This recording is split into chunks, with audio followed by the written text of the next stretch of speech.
Good morning, class. So, as you know, today we will start this topic relation between surface energy and surface tension. So, yesterday we have studied surface energy, its definition, formula. Formula is work done upon increase in surface area and its SI unit, that is joule per metre square. So surface energy first thing it has no symbol. कभी कभी MCQ आते हैं कि उसमें दे रखा है कि which is the symbol of surface energy, नीचे लिखा है SE या फिर कैपिटल E या फिर जो भी सिंबल है W. तो इसका आंसर जो है प्रॉपरली इट विल बी कि इट हैज़ नो सिंबल, इसका कोई प्रॉपर सिंबल नहीं है. तो सरफेस एनर्जी जो है वो क्या होती है? सरफेस एनर्जी का मतलब जो सरफेस फिल्म है उसके पास जो उसमें जो मॉलिक्यूल्स हैं, those molecules have more energy in comparison to the rest of the molecules. क्यों होती है उनके पास ज़्यादा एनर्जी? क्योंकि वो सरफेस तक आने में वर्क करते हैं या सरफेस का जो सरफेस एरिया होता है उसको कम करते हैं, मिनिमम करते हैं, कॉन्ट्रैक्ट करते हैं. तो ये सरफेस एनर्जी होती है. अब सरफेस एनर्जी का रिलेशन एक तो W/Δ है, क्योंकि इस टॉपिक से न्यूमेरिकल्स बहुत सारे आते हैं और न्यूमेरिकल्स इंपॉर्टेंट भी है. तो W/Δ में याद रखिए W वर्क डन है और सरफेस एनर्जी जो है वो लेफ्ट साइड है. तो surface energy work done upon delta है. तो यहाँ अगर मान लीजिए आपको वर्क डन फाइंड करना है तो सरफेस एनर्जी इंटू डेल्टा है. तो अब जो रिलेशन है आपका वो सरफेस एनर्जी और सरफेस टेंशन के बीच में है, क्योंकि ये रिलेशन आपका आ गया surface energy work done upon delta है. अब मान लीजिए आपको यहाँ सरफेस एनर्जी गिवन नहीं है, सरफेस टेंशन गिवन है और वर्क डन फाइंड करना है. तो कैसे करेंगे? तो ऐसा रिलेशन होना चाहिए जो सरफेस एनर्जी को सरफेस टेंशन से भी रिलेट करे. तो सरफेस टेंशन का फॉर्मूला था sigma is equal to force upon length. तो एक बार देख लेते हैं इनमें क्या रिलेशन होता है. उसके लिए एक डायग्राम यहाँ दे रखा है, दिस वन. तो इसमें जो डायग्राम है उस डायग्राम में दे रखा है कि ये एक रेक्टेंगुलर फ्रेम है, इस तरह का ये एक फ्रेम है और उसमें ये वाली जो साइड है जिसको लिखा है PQ या P1Q1 वो फ्री है. ऐसा एक फ्रेम है जैसा मैंने यहाँ बना रखा है, ये 3 साइड्स वाला फ्रेम. और उसमें ये वाली जो साइड है ये मूवेबल है, एक वायर है जो इसके ऊपर स्लाइड कर सकता है, इधर से इधर किसी भी डायरेक्शन में चला सकते हैं. तो इस वायर को मिला के suppose that it is PQ, इसको मिला के ये बनता है एक रेक्टेंगल. ठीक है. तो इसमें ऑलरेडी ये वाली जो साइड्स हैं ये BC हैं और अगर ये इस पोजीशन पे है PQ पर तो आपका जो रेक्टेंगल है वो बन जाएगा PQCB. और अगर इसको चेंज कर दिया तो P1Q1CB जो भी रेक्टेंगल है वो हो सकता है. तो सबसे पहले आपको याद रखना है कि जो फ्रेम है वो इस तरह का है, उसमें PQ साइड स्लाइड कर सकती है और PQ स्लाइड अपनी इस पोजीशन पर है जहाँ PQ लिखा है और इस पूरे फ्रेम को डिप कर दिया जाता है सोप सॉल्यूशन में. ओके. सोप सॉल्यूशन में डिप कर देने के बाद में यहाँ इस वाले रीजन में क्या आ जाएगी? एक सोप फिल्म. तो ये पूरी सोप फिल्म किस रेक्टेंगल में आती है? PQCB में, इसी डायमेंशंस के अकॉर्डिंग. तो आपको पता है यहाँ लिख रखा है जो CB पोर्शन है, आपका जो PQ पोर्शन है उसकी जो लेंथ है CB या PQ वो लेंथ है L, उसको लेट कर लिया है L. बाकी ब्रेथ विल डिस्कस. सबसे पहले आपको ये ध्यान देना है कि यहाँ पर एक सोप फिल्म आ जाती है और जो सोप फिल्म होती है उस सोप फिल्म के हमेशा 2 लेयर्स होते हैं, डबल लेयर्स, क्योंकि सोप फिल्म जब इस फ्रेम पर आ रही है तो इस फ्रेम में सोप फिल्म आपको इस साइड से भी दिखाई दे रही है और जब आप बैक साइड से देखते हैं तो then also soap film is visible, दोनों साइड से. तो ये माना जाता है कि soap film has double layers, 2 layers हैं उसकी. तो जब भी हम सरफेस एरिया या फिर जो इसका एरिया है या फिर जो इसमें जो भी चीज़ें आएंगी इसके लिए, तो that we have to put the value 2, multiply करना होगा. ठीक है. तो एक चीज़ तो आपको ये ध्यान रखनी पड़ेगी, it is always in the case of soap film और सोप बबल, जहाँ भी सोप से बनी हुई चीज़ें आएंगी तो हमेशा वो 2 लेयर्स रखती हैं, ये आपको याद रखना पड़ेगा. ठीक है. तो फर्स्ट थिंग इज़ दिस. दूसरा इसमें आगे क्या किया है? इसमें आगे ये किया है कि इसके ऊपर सोप फिल्म आ चुकी है. अब आपने क्या करना है? सोप फिल्म जब आ गई है तो सोप फिल्म इसका सरफेस एरिया क्या करेगी? कॉन्ट्रैक्ट. क्योंकि सरफेस टेंशन आ जाता है। तो सो फिल्म जो फोर्स लगा रही है वो किधर है, इस तरफ है, या फिर चारों डायरेक्शन से देखें तो इनवर्ड्स फोर्स लग रहा है जो यहाँ एरो लगे हैं। लेकिन आपने एक एक्सटर्नल फोर्स लगा के एक थोड़ा सा इस स्लाइडिंग वायर को इधर की तरफ पुश किया, तो दिखा रखा है एक्सटर्नल फोर्स एफ इधर है और सरफेस टेंशन वाला जो फोर्स है वो इनवर्ड्स है। तो आपने थोड़ा सा इतना स्लाइड कराया है कि सो फिल्म प्रिक ना हो, ब्रेक ना हो, और एक्स डिस्टेंस चला दिया इसको। अब ये जो स्लाइडिंग वायर है वो P1 Q1 पोजीशन पर है, ठीक है। तो अब जो इसने डिस्टेंस कवर की तो वो एक्स डिस्टेंस कवर की, तो मान लीजिए कितना वर्क डन किया है इसने। तो वर्क डन फाइंड करने के लिए आप फॉर्मूला पुट करेंगे फोर्स इनटू डिस्प्लेसमेंट, और डिस्प्लेसमेंट आप क्या पुट करेंगे यहाँ पर, एक्स। और फोर्स की वैल्यू कैसे पुट करना है, फोर्स की वैल्यू यहाँ पर पुट करना है सरफेस टेंशन के रिलेशन से। तो सरफेस टेंशन आपने स्टडी किया है, sigma is equal to F upon L, तो एफ इज इक्वल टू क्या होगा, सिग्मा एल। तो फोर्स की वैल्यू सिग्मा एल और डिस्टेंस एक्स, ये आप पुट करेंगे। वर्क डन का रिलेशन आपको फाइंड करना है। तो once I am showing here जो आपको लैंग्वेज लिखनी है, ठीक है। तो देखिए लिखा है लेट एस, वैसे सिंबल सिग्मा है तो सिग्मा ही बनाइएगा, don't write S. Let sigma is equal to surface tension of the soap solution. फिर आपको लिखना है L, small L, length of the wire P Q.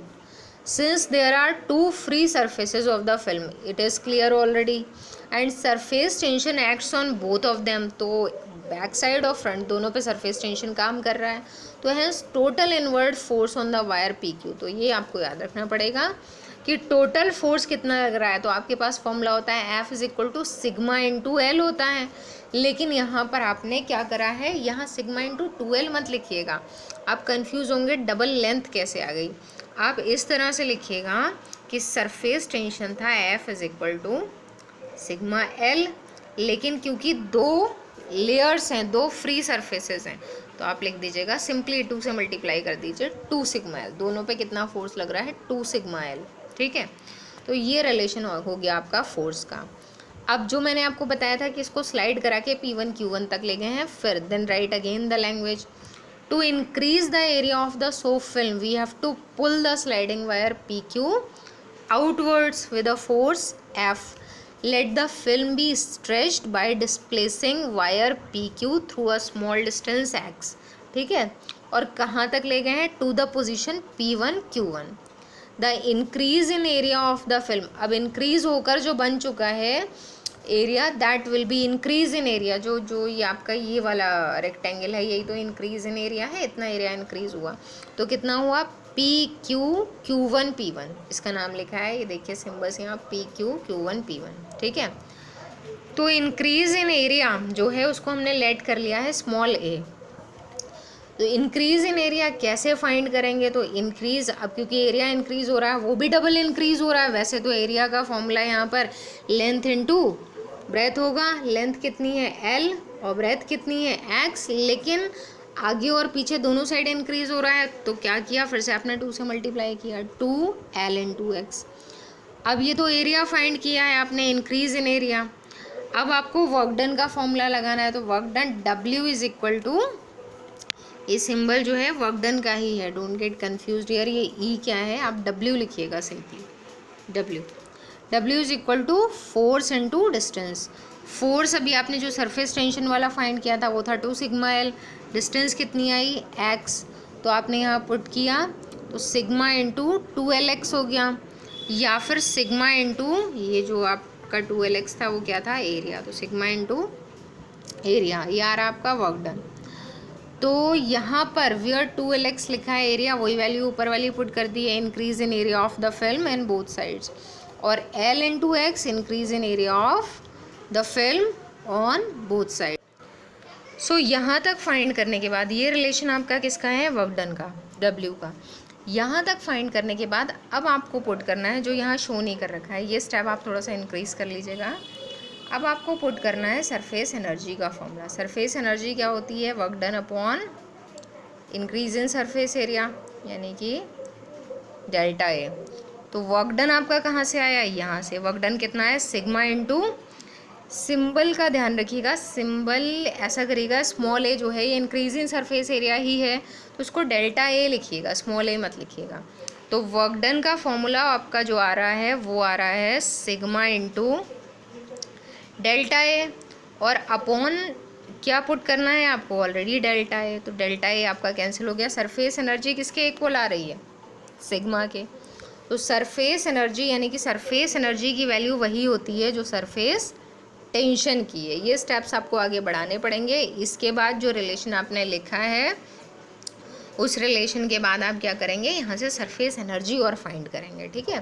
तो surface energy W upon delta है। सिम्बल्स का ध्यान रखिएगा, एक तो आपको इसको W करना है और दूसरा आपको जहाँ भी A आ रहा है उसको आप क्या कर लेंगे, डेल्टा है, ठीक है।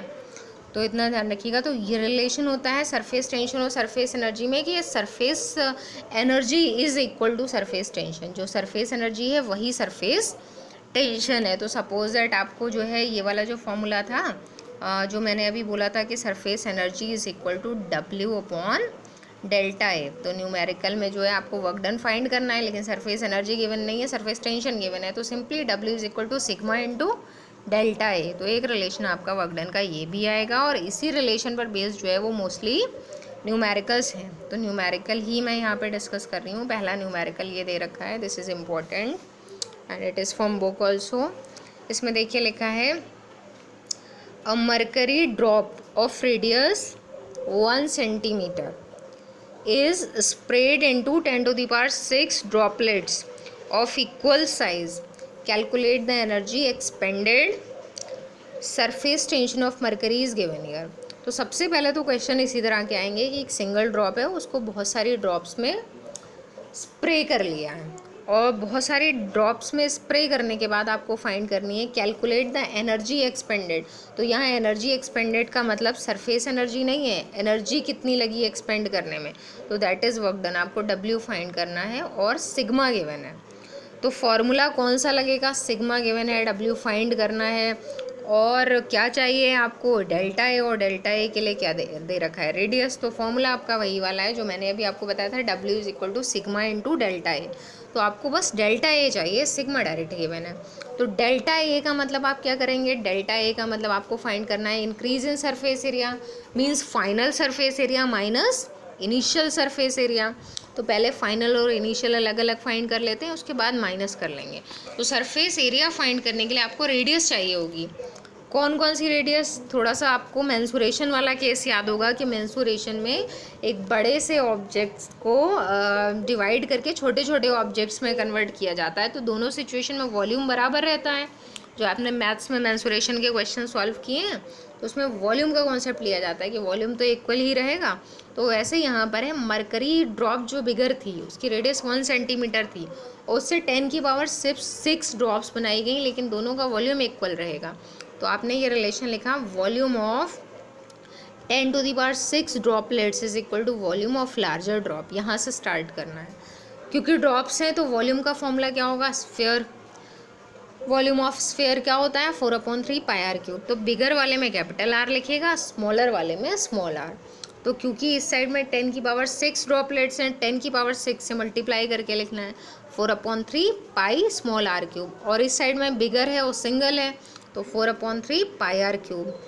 अब आपको क्या करना है, दोनों साइड से जो कैंसिल हो रहा है उसको कैंसिल कर दीजिए, 4/3 पाई कैंसिल है, और 10 की पावर 6 और आर क्यूब और आर क्यूब। तो यहाँ पर क्यूब रूट लेना पड़ेगा।